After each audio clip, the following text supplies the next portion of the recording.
میں سولت مرزا آج قوم کے سامنے، لوگوں کے سامنے، دنیا کے سامنے ہوں ایک عبرت کی طرح. اور کچھ باتیں تھیں جو میں کرنا چاہتا تھا بہت عرصے سے. کوئی ایسا فورم، کوئی ایسی جگہ نہیں مل رہی تھی جہاں میں یہ باتیں کر سکتا. یہ وہ باتیں ہیں جو میں کرنا چاہتا ہوں کہ کس طریقے سے سب کچھ ہوا.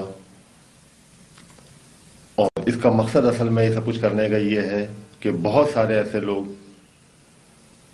جو کہ ایم کیو ایم کا حصہ ہیں یا بننا چاہتے ہیں، بہت سے ایسے نئے آنے والے کارکن یا جو ایسے لوگ، وہ مجھے دیکھیں اور عبرت پکڑیں کہ ہم لوگوں کو کس طرح استعمال کر کے کس طرح پھینک دیا گیا. اور یہی مطلب میری اس وقت یہاں بیٹھنے کی اور یہی سب کچھ کرنے کی وجہ ہے. نہ اس کے پیچھے میرا کوئی مقصد ہے، نہ اس کے پیچھے میری کوئی چیز ہے. وجہ صرف یہ ہے کہ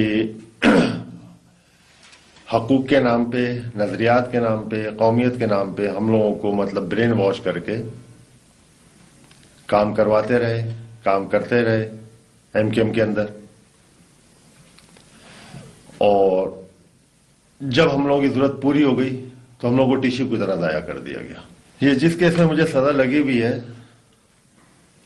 مینیجنگ ڈائریکٹر کے ای سی شاہد حامد صاحب مرحوم، بابر غوری جو ایک ایم کیو ایم کے سینیٹر ہیں شاید اس وقت، تو بابر غوری صاحب کے گھر پہ انہوں نے ہم لوگوں کو بلایا. ہم چار بندے تھے، میں تھا، راشد اختر تھے جو اب نہیں ہے، انہی کے ساتھ 2 لڑکے اور تھے لائن ایریا کے، اطہر اور اسد. تو وہاں پہ بابر غوری نے الطاف حسین سے بات کروائی تھی. الطاف حسین صاحب نے مطلب بابر غوری کو ذریعے پھر ہم لوگوں کو یہ ہدایت دی تھی کہ کے سی کے ایم ڈی کو مارنا ہے. تو وہاں پہ مطلب یہ بابر غوری کی ہم لوگوں کو ہدایت تھی، اور جس کے بعد یہ ان لوگوں نے کام کیا تھا.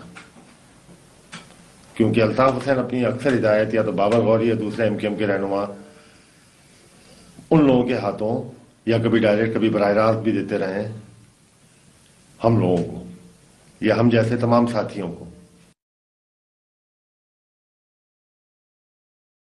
مطلب جو ایم کیو ایم کے اندر سیف سائڈ پہ بیٹھے ہوئے لوگ ہیں، جیسے کچھ ایم این اے ہیں، ایم پی ایس ہیں، رابطہ کمیٹی ہیں، جن کے اوپر پتہ ہے کہ پولیس مار کے تشدد نہیں کر سکتی. اب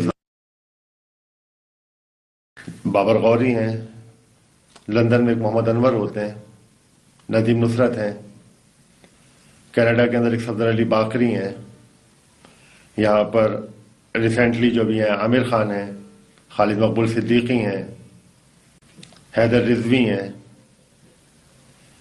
یہ لوگ اور جو لڑکے جن کو ایم کیو ایم ابھی چاہتی ہے کہ مزید ان سے کام لے اور وہ پکڑے جاتے ہیں تو ان کو گورنر سندھ کے ذریعے پروٹیکشن دلواتی ہے تھانے میں. یہ جو ایم کیو ایم کے قائد لندن میں ہوتے ہیں الطاف حسین، انہوں نے لندن سے نارتھ آباد میں ان کا بنگلہ ہے.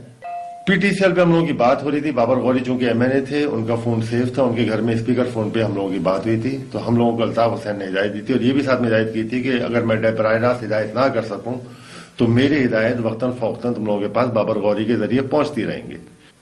میں صرف کارکنوں سے، لوگوں سے اور آنے والے جو کسی سیاسی جماعت کو جوائن کرنا چاہتے ہیں، سیاست کریں، بہت اچھے سے کریں، لیکن یہ دیکھ لیں کہ جن کے آپ سیاسی کارکن بننا چاہ رہے ہیں وہ لوگ ملک کے، شہر کے، لوگوں کے اور اپنی قوم کے مخلص ہیں یا نہیں ہیں، یا وہ صرف اپنی جاگیریں، اپنی بلڈنگیں، اپنی عیاشیوں کے لیے کارکنوں کو یوز کرتے ہیں مختلف مقاصد کے لیے، اپنی عیاشیاں پوری کرنے کے لیے.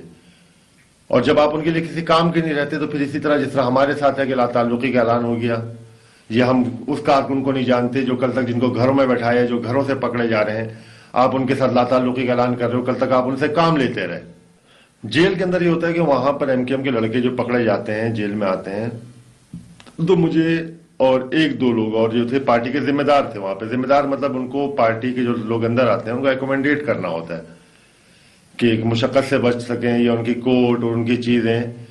تو اس حوالے سے ہم لوگوں کو یا مجھے پیپلز پارٹی کی گورنمنٹ کے اندر ایم کیو ایم نے فیسیلیٹیٹ کروایا تھا کہ ہم لوگوں کی ملاقاتیں جس طرح ہمارے پاس آتی تھیں، اندر آ جاتی تھیں، کمروں میں آتی تھیں، اور وہاں پہ فون وغیرہ کی ہم لوگوں کو سہولت تھی.